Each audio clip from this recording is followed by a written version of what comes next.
Pakistan aesthetic hair transplant centre, hydra white treatment, جلد کی دلکشی اور نکھار کا ابتدائی علاج، نامور aesthetic consultant doctor Hanif Saeed کی زیر نگرانی۔ Pakistan aesthetic hair transplant centre, جہاں خوبصورتی بولتی ہے۔ فون 0341 000 6060 0345 210 5338۔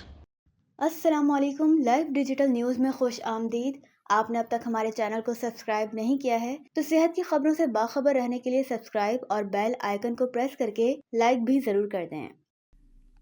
بسم اللہ الرحمن الرحیم، الصلاۃ والسلام علیک یا سیدی یا رسول اللہ و خاتم النبیین۔ میں ہوں آپ کا میزبان سراج الدین امجدی اور آپ دیکھ رہے ہیں لائیو ڈیجیٹل نیوز پر ہر پیر کو نشر ہونے والا اپنا پسندیدہ پروگرام ہیلتھ ڈائری۔ اللہ کریم سے امید ہے آپ جہاں بھی ہوں گے بخیر و عافیت ہوں گے۔ ہم اپنے دیکھنے والے ویورز کے مشکور ہیں کہ وہ LDN کی نشریات کو پابندی سے دیکھتے ہیں، تاہم آپ سے التماس ہے کہ پروگرام پسند آنے پر سبسکرائب اور لائک بھی ضرور کر لیا کریں، اور کمنٹ سیکشن میں اپنی قیمتی رائے کا اظہار کر کے ہماری رہنمائی بھی ضرور فرمایا کریں۔ ملک عجیب افراتفری اور غیر یقینی صورتحال سے دوچار ہے۔ فارم 47 کے تحت بننے والی وفاقی حکومت اپنی ریٹ سے محروم، بلکہ اس کے اثرات وفاقی قومی اداروں میں بھی دیکھے جا سکتے ہیں۔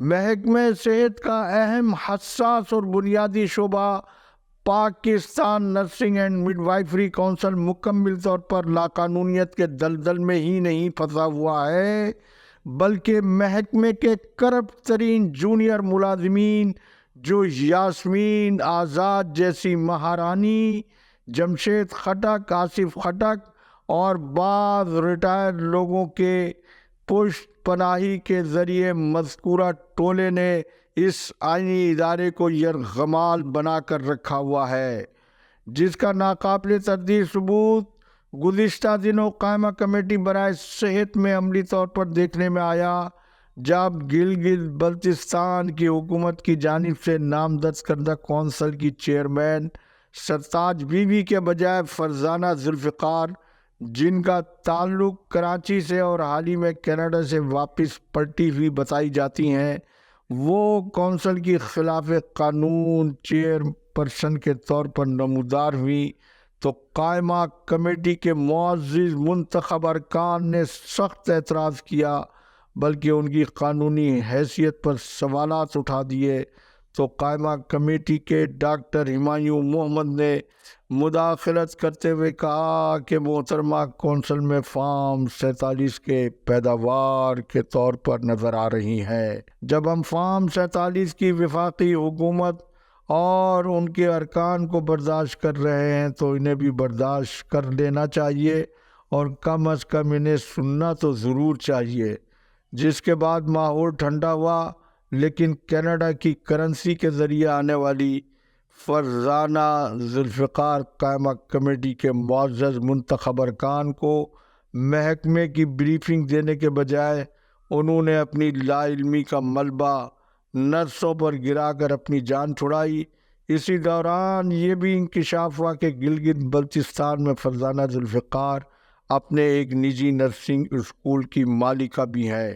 مذکورہ اجلاس میں ہی گزشتہ سالوں میں سرکاری اور نجی نرسنگ اسکولوں کو دی جانے والی اسکالرشپ میں مبینہ طور پر کھربوں روپے کی لوٹ مار کا مبینہ اسکینڈل بھی سامنے آیا ہے، جس میں فوزیہ مشتاق، سابق خلاف قانون رجسٹرار کونسل کی سابق صدر افشان آزدی، شیر محمد خان یوسف زئی، ارشاد عباسی، عبد الناصر خان، عبد القیوم خان مروت، شاہد محمدی و دیگر سر فہرست بتائے جاتے ہیں۔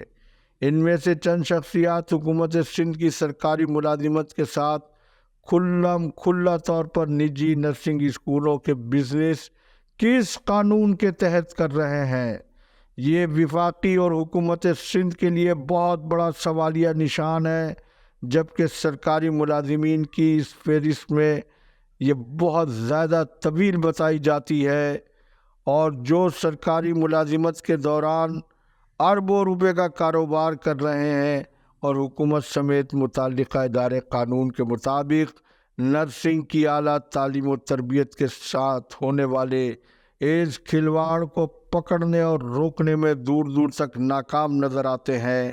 ملک میں دہشت گردی سے زیادہ یہ معاشی دہشت گردی ملکی بقا و سالمیت کے لیے بہت بڑا خطرہ ہے۔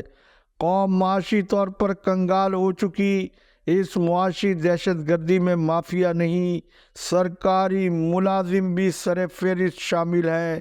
اب تک ملک میں کھربوں روپے کا کالا دھن نجی نرسنگ اسکولوں کی آڑ میں سفید کیا جا چکا ہے۔ اس کا جواب کون دے گا؟ پھر باب الاسلام سندھ میں بھی 18ویں آئینی ترمیم کے بعد سے تاحال سندھ نرسنگ ڈائریکٹوریٹ اور سندھ نرسز ایگزامینیشن بورڈ جیسے قومی ادارے شکست و ریخت سے دوچار ہیں۔ نااہل افسران کی تعیناتی اور تقرری نے پورے نظام کو کرپشن اور لاقانونیت کے دہانے پر پہنچا دیا ہے۔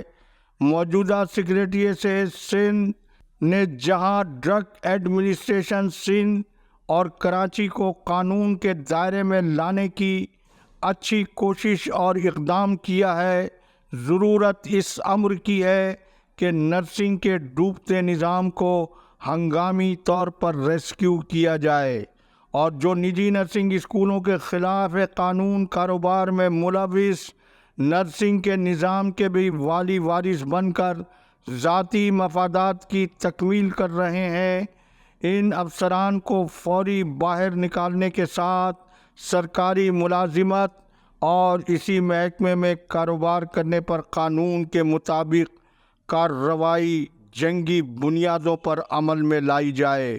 وقت ختم ہوا۔ اللہ حافظ۔ پاکستان زندہ باد۔ عوام و افواج پاکستان پائندہ باد۔